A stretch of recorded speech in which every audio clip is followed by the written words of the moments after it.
Shalom, perkenalkan nama saya Abigail. Sebenarnya saya nggak ngomong Ayu, Abigail. Oh, Abigail. Nah, Ayu mau biarin aja. Oh, siapa masuk Islam Om katanya. Jadi belum di live saja sudah ini ya. Oh, haleluya sudah. Haleluya. Saya masih ngobrol, saudara.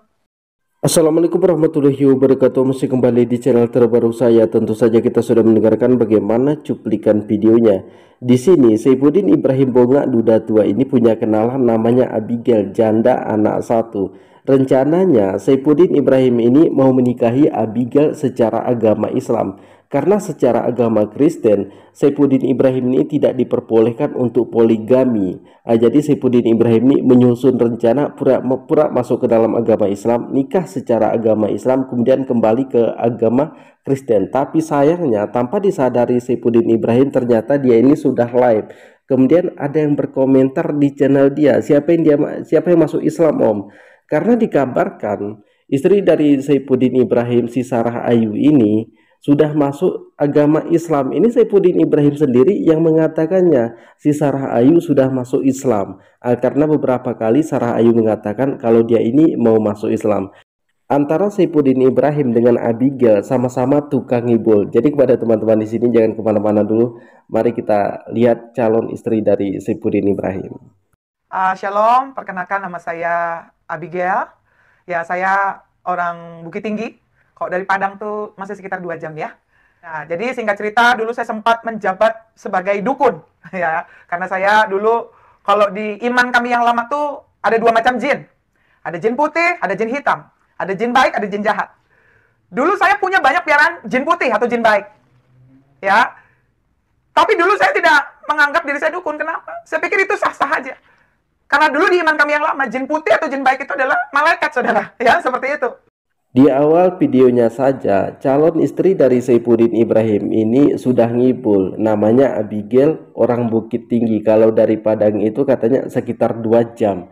Jadi ketika dia ini masih muslim, katanya masih Islam, dia ini menjabat sebagai dukun. Kemudian dia ini memelihara jin putih dan jin hitam. Karena orang Islam itu katanya mengatakan jin putih dan jin hitam ini adalah malaikat. Jadi tidak masalah kalau dipelihara. Di awal saja sudah memberikan kebohongan. Bagaimana dengan yang di tengahnya? Rumusnya orang murtad itu urusannya cuma sejengkal antara perut dengan kemaluan. Kalau sudah cocok perut dan kemaluannya, maka mereka itu pindah dari agama Islam ke agama Kristen. Sebenarnya kalau mereka itu hanya sekedar berpindah tidak masalah. Yang menjadi permasalahan ketika mereka itu selalu mempindah mencaci maki agama Islam. Nah, jadi kepada teman-teman di sini kita lanjutkan. Jadi tidak ada sejarahnya dukun seperti saya tiba-tiba saya jadi pendeta. Nggak ada, saudara ya. Itu mutlak karya Roh Kudus. Untuk itu sesungguhnya kekristenan ini nggak bisa diterima dengan logika. Kekristenan tidak bisa diterima dengan akal sehat. Kalau kita menggunakan akal sehat, nggak mungkin Tuhan jadi manusia. Itu akal sehat kita, saudara. Tapi kekristenan hanya bisa diterima dengan iman. Katanya tidak ada sejarahnya dukun seperti dia ini bisa bertobat, bisa jadi pendeta karena ini dituntun oleh Roh Kudus. Ini kata Abigail sendiri. Jadi buat teman-teman sekalian di sini, dia ini mengatakan kekristenan itu tidak bisa diterima dengan akal sehat, dengan logika, dengan kecerdasan, dengan kepintaran. Sebenarnya murtadin ini yang selalu mencaci maki agama Kristen dan ingin merendahkan agama Islam, mau menaikkan derajatnya di agama Kristen, tapi tanpa disadari mereka kalau mereka ini lagi menjatuhkan agama Kristen. Seperti yang saya sampaikan di awal tadi, semua murtad itu kesaksiannya bermimpi dan bertemu dengan Yesus. Tapi kalau kita dengarkan dari kesaksian mereka, itu semuanya berbeda. Ada yang mengatakan Yesus itu hitamlah seperti orang Afrika. Ada yang mengatakan Yesus itu mirip orang Arab. Ada yang mengatakan Yesus itu mirip orang Eropa. Tidak ada yang jelas kesaksiannya. Yang paling lucunya, mereka selalu mengatakan mereka ini dijamah oleh Tuhannya.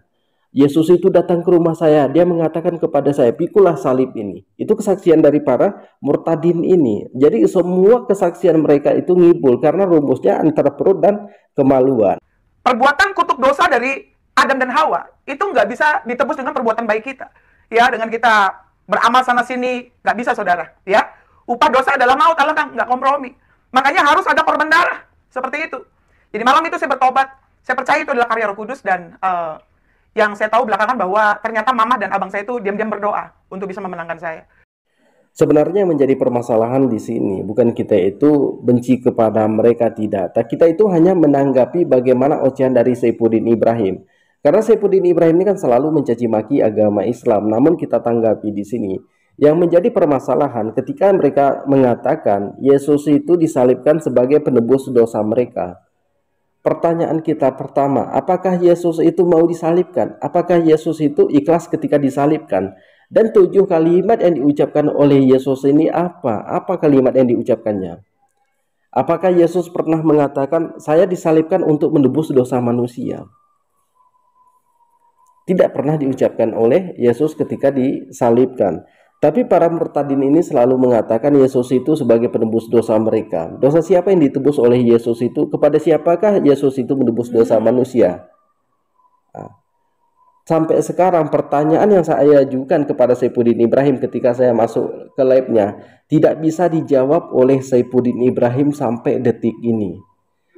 Jadi dosa siapakah yang ditebus oleh Yesus ini? Kepada siapakah Yesus ini menebus dosa manusia? Dan kepada siapakah Yesus ini menyerahkan nyawanya ketika disalibkan? Sampai detik ini satu pendeta pun tidak bisa menjawab ketiga pertanyaan saya ini. Jadi mereka selalu mengatakan bahwa Nabi Muhammad itu Nabi gombal-gambul, Nabi yang tidak diutus, Al-Quran itu karangan dari Nabi Muhammad. Tapi ketika kita ajak dialog seperti Saifuddin Ibrahim, saya pernah masuk ke live-nya, saya ajak dialog, dari situ sampai sekarang ini setiap saya masuk ke live-nya selalu ditolak. Ya, sebenarnya kita itu bukan untuk mau debat, cuman kita itu mau dialog. Mereka ya kalau mereka mau dialognya seperti Saifuddin Ibrahim kan lebih bagus lagi. Buktikan kalau Alkitab mereka itu firman Tuhan. Kita juga membuktikan Al-Quran itu benar-benar firman Tuhan. Cuman yang menjadi permasalahan kenapa bisa jadi seperti ini? Saifuddin Ibrahim yang mencaci maki agama Islam, mencaci maki Nabi Muhammad SAW, tapi diberi dukungan oleh saudara kita yang di Kristen. Mereka itu suka dengan orang penghujat. Mereka itu memelihara orang penghujat seperti ini. Kenapa Saifuddin Ibrahim ini sampai kabur? Karena ada donaturnya. Tapi yang sayangnya sampai di sana donaturnya itu yang melarikan diri. Akhirnya istrinya pun melarikan diri karena tidak sanggup lagi hidup dengan duda tua seperti ini. Selalu mencaci maki, mengharapkan donasi yang tidak pasti. Kan itu yang selalu menjadi impian dari Saifuddin Ibrahim. Jadi saya rasa kita di sini sudah tahulah seperti apa kebohongan dari calon istri dari Saifuddin Ibrahim, kebohongan dari Saifuddin Ibrahim sendiri. Ya biasanya kalau tukang bohong itu akan dinikahkan dengan tukang bohong. Jadi jodohnya itu tukang bohong. Jadi cocok. Jadi antara Abigail dengan Saifuddin Ibrahim ini memang sangat cocok ini, sama-sama mengharapkan donasi. Jadi kepada teman-teman di sini mungkin cukup sekian. Assalamualaikum warahmatullahi wabarakatuh.